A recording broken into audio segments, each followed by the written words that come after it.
So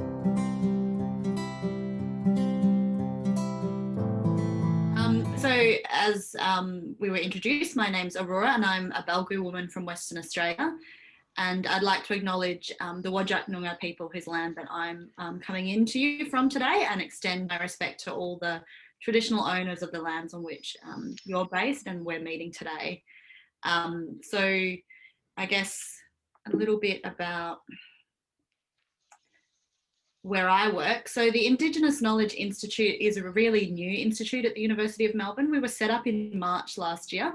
So I joined the university about 2 weeks before the first round of lockdown, and have been trying to sort of establish an institute over the last year in that time. So our goal is to advance research and education in Indigenous knowledge systems. And I guess we're quite a small research hub. So it's myself as manager. We have a director, Aaron Korn, who's an ethnomusicologist by training. And we have a deputy director called Professor Michael Sean Fletcher, who has a background in geography and does a lot of work around cultural burning. And he's a Wiradjuri person as well. So it's a really small team and we're trying to get established, but we're here primarily to invest in research around Indigenous knowledge systems.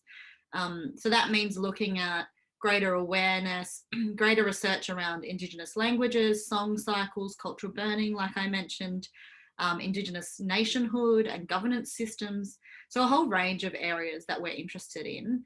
But we're also here to promote more ethical research. So changing the way that the academy and institutions have traditionally worked with Indigenous people. So for a start, we recognise that expertise actually sits in community and maybe with people who don't have traditional academic qualifications. So Indigenous knowledge holders might be experts, might be the kind of professors in community.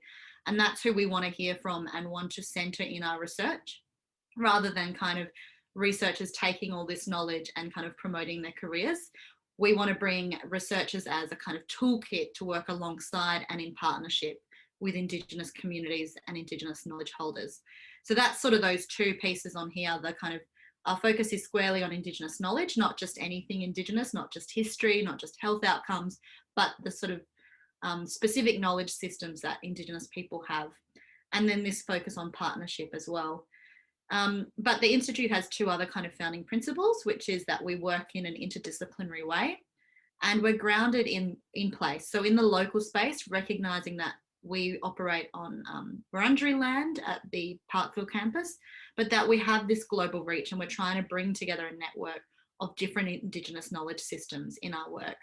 I think the kind of last two aspects were particularly, and partnership as well, I suppose, dominant in this project that we undertook with the library, because we worked in a really strong interdisciplinary team where everyone brought their kind of different knowledge and skill sets together.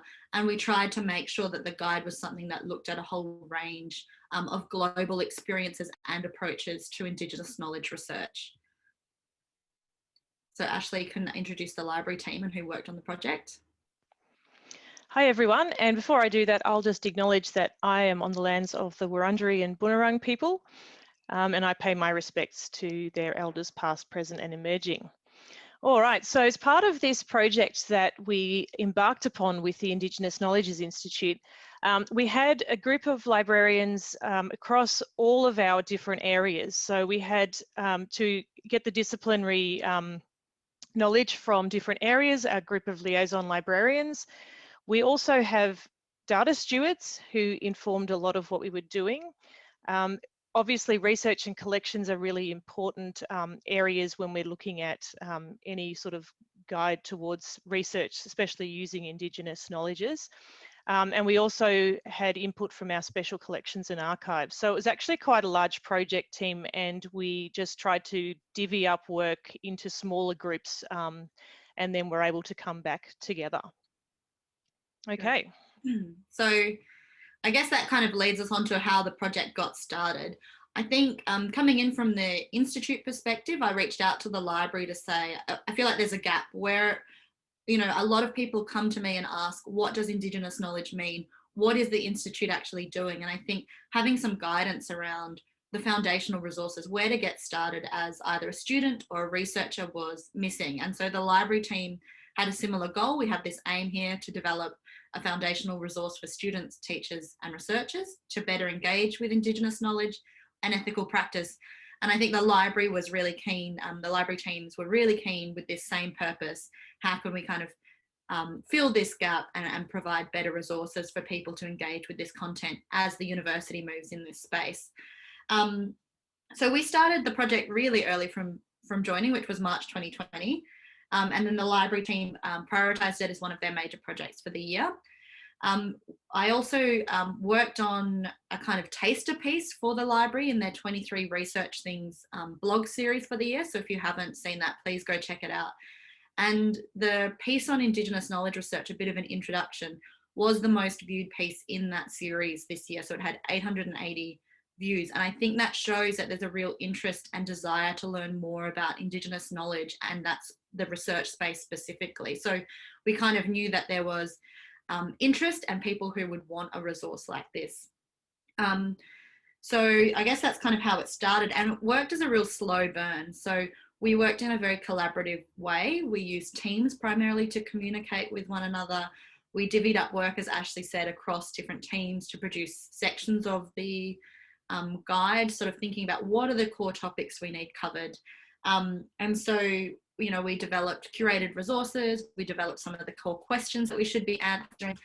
And then I guess my role from the Institute perspective was to check in with Indigenous academics and make sure that this aligned with some of the kind of, I guess, in some ways, the problems they face with people not knowing certain things, the questions they get asked, but also making sure the content was appropriate and made sense. So that's kind of where we got to, and we ended up launching in November. So from March to November is quite a long time, but it was, I think, a really productive engagement and something that was kind of a slow burn that we could do kind of a bit in spare time as well.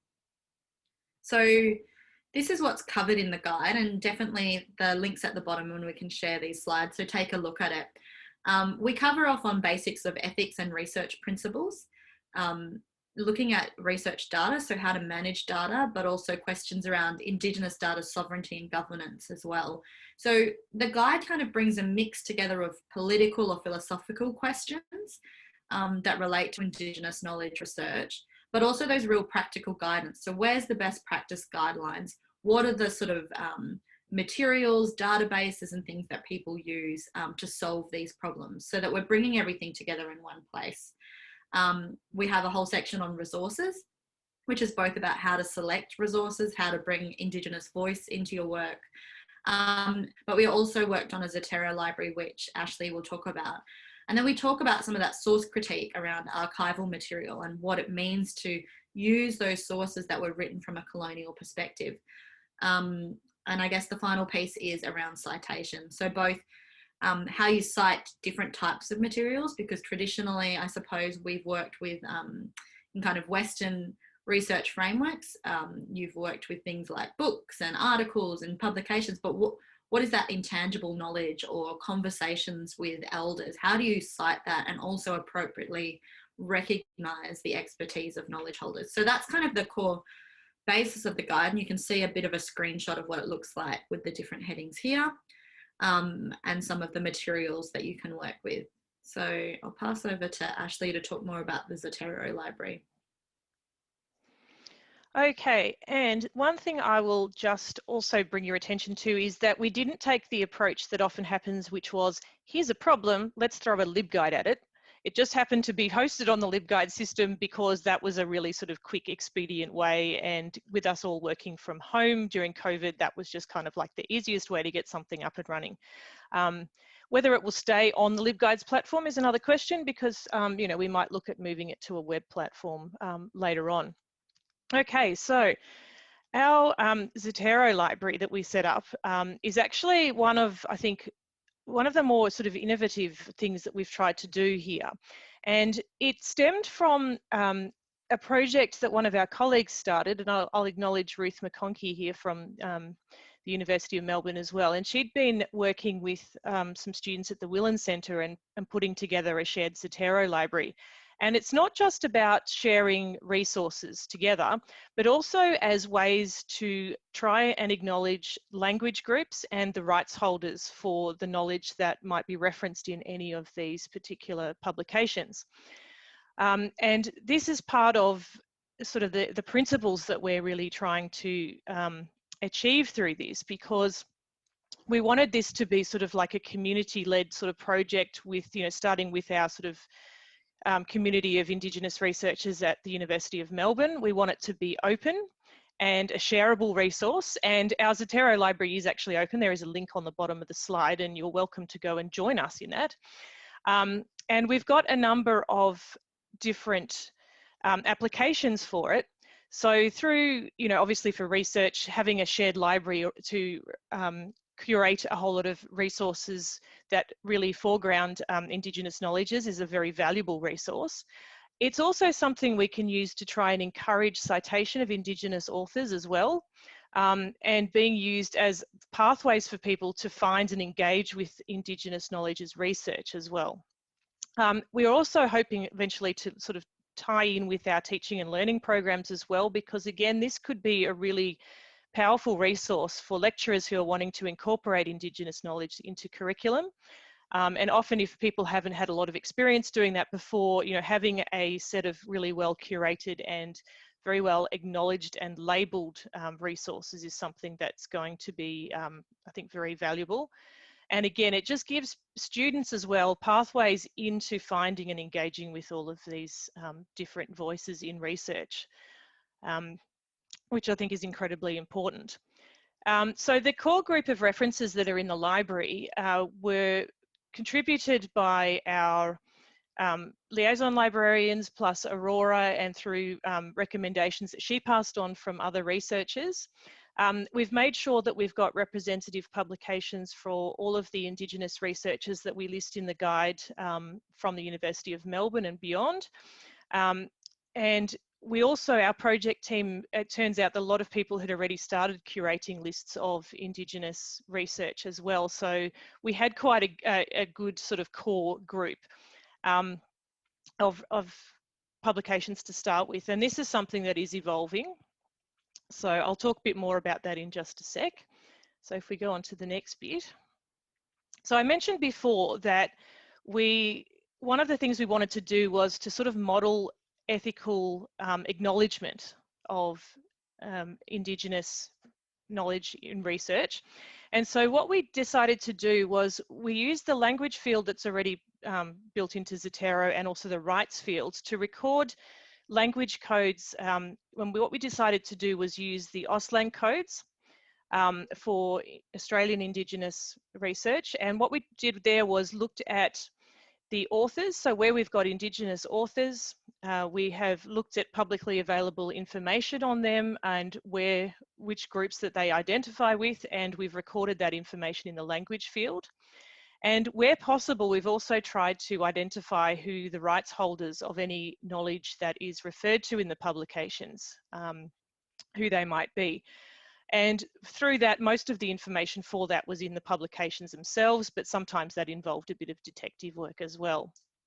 So we also used the ISO 639-3 codes, and this was something that was suggested by one of our data stewards, Jean Melzak, and yes, he put on Slack once to me, "Oh, are we using the ISO 639 codes, Ashley?" And I said, "Sure, that's a great idea," Googling quickly what these things were, because I was familiar with AUSTLANG but not with the others. So that's the international standard for coding languages. And AUSTLANG actually maps onto that, so it's very, very consistent. So where we've got Indigenous knowledge from around the world, we've again tried to apply the same criteria, and we've used those ISO codes and recorded that where possible. So this, at the moment, the Zotero library is imperfect. It's a work in progress. We haven't finished tagging everything there because it is quite a bit of work. It's a lot of manual work, pretty much. It's not something that you can easily automate. Because a lot of the time this information is just not included in any metadata that Zotero can pick up. So it's something that you really do need human intervention to put in there. And we are looking at how we will continue this work because it is a very valuable thing to be doing. Okay, now if we go on to the next one. So this is just a screenshot of the Zotero library, and normally this is the sort of information you'd see, but if you click again, Aurora, and again, there it is. Okay, you can see our language and rights fields in there. So you can see that we've tried to code up as much as possible, and occasionally you'll find that Zotero will bring in metadata anyway into some of those fields, but sadly not using the sort of code systems that we want it to do. Now, the other thing that we found, which is quite interesting when talking about acknowledgement and citation, I've circled there one particular reference, and you'll see in the creator field there that there's a reference to country as a first author. And this is a really interesting question, because when that particular resource went into Zotero, country as first author was obviously not in the metadata for that particular publication, and that was something that I had to do a bit of fiddling around with just to make sure that it was going to be represented correctly there, because the authors had taken a particular decision that they were going to acknowledge country as the first author. So this is one of the interesting things when I found when you're trying to sort of use a tool like Zotero, which is sort of, used more in, traditional Western research, and then trying to apply it to different knowledge systems, we have to do a bit of massaging to try and get it to fit. So I think, yeah, there's some work to be done, I think, in metadata areas, just really to encourage people to record language and knowledge rights holders as well in the metadata. So that's another project, a much bigger one. All right, so moving on.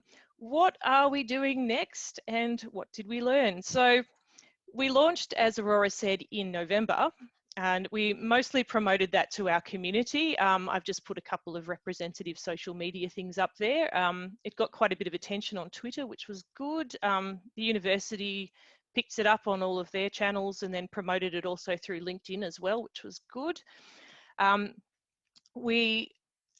The next step, now that we've launched it, because it did get quite a bit of attention when we launched in November, is to really look at how we're going to really integrate with research and teaching programs across the university, because we feel like we've started a really valuable resource here, and what we need to do next is all of that work liaising with research groups and our teaching programs to really sort of build that in. And the promotion of citing Indigenous researchers is another really important one as well. So that ties in with both of those research and teaching programs.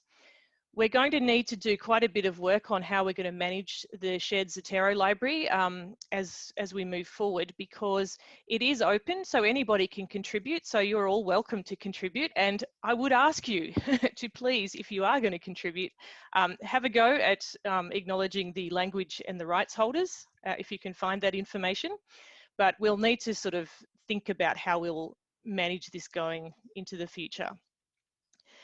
There's a couple of other things that we're hoping to do as well, because this is the start of what we're hoping is going to be a really good collaboration with the Institute. So we've got a couple of other bigger projects at the University Library underway. One is to review our metadata practices, and that's underway at the moment, which will look at our general collections, but also our special collections and archives. We're also looking at how we might highlight Indigenous research in the catalogue. So similar to how Trove is now providing some of that information, that's something that would be interesting to look at as well. So there's a lot of different areas that this initial project can really expand into. Okay, and hopefully that gives you a bit of an overview of everything. So thank you very much. Yes, thank you so much for that talk. The questions have been flowing into our Padlet, so I might just go through them and see how we go for time. The first one, do you have any special advice about managing and sharing sensitive data resulting from Indigenous knowledge research? Yeah, so I think, the guide is really helpful with this. It's got a range of platforms that you can use to to store data ethically. And I guess the other kind of piece of advice is about how you work with traditional owners early on in the research project to sort of get those ground rules in place to understand what is sensitive and what sort of restrictions you'll need to be able to make sure you've got the right system for that. But that's all in the guide under research data. Ashley, I don't know if you... Yeah, and that absolutely what Aurora said. But in terms of the Zotero library, that's something that is really tricky. And I guess this is, it's also a metadata issue as well, because somehow we've got to have a way of identifying if there is sensitive material in there. And that's where things like the traditional knowledge labels could come into this. But we kind of need to do some more foundational work before we can really start to do that. And when you're collating research from worldwide, it's certainly a challenge. But certainly, I think moving into the future, we're going to really be needing to think more about how we might label sensitive data and sensitive research that might be published as well. I guess related to that is the next question is, how do you manage these complex manual metadata requirements with a shared collaborative library? Yes, and if you ask me again in about 6 months, I might be able to give you a bit more. Yeah, now look, this is really tricky, and certainly when we were building the library, we had our librarians working there, and so we were able to share it out. Now that it's open, and once we start getting into our semester and once things start building up, again, activity at the university, we're probably going to be needing to look at this more often. And so what I'm hoping to do is have like a little core working group that can just keep doing that, managing it as an ongoing project, that you spend a certain amount of time each week just tidying up metadata in there. Great. And final question, do the new fields of research codes have any impact for your work? We're not recording FOR codes in our Zotero library. We were more concentrating on the language and using those OSLANG and the ISO 639 codes as well. If we were to start recording FOR codes, then yes, that would. But at the moment, no, because we haven't included that information in our library yet. Yeah, and I think with the FOR codes, I think it's still to be seen how this is going to play out and what it's going to look like. So I'd say it's definitely something we'd want to cover off even in guidance, in the sort of more LibGuide part of it at some point, to sort of say, what are the new FOR codes? How might you choose to strategically code your research or to find the right FOR codes for things that you're looking for? And then, as you say, Ashley, how we then code the data into Zotero down the line. But it's just an emerging kind of piece, and I think it will have an impact, though, to be seen. Great. And finally, there's a comment, I think, saying, but what's a librarian without a LibGuide? Yes, very, very true. Just a sore point there.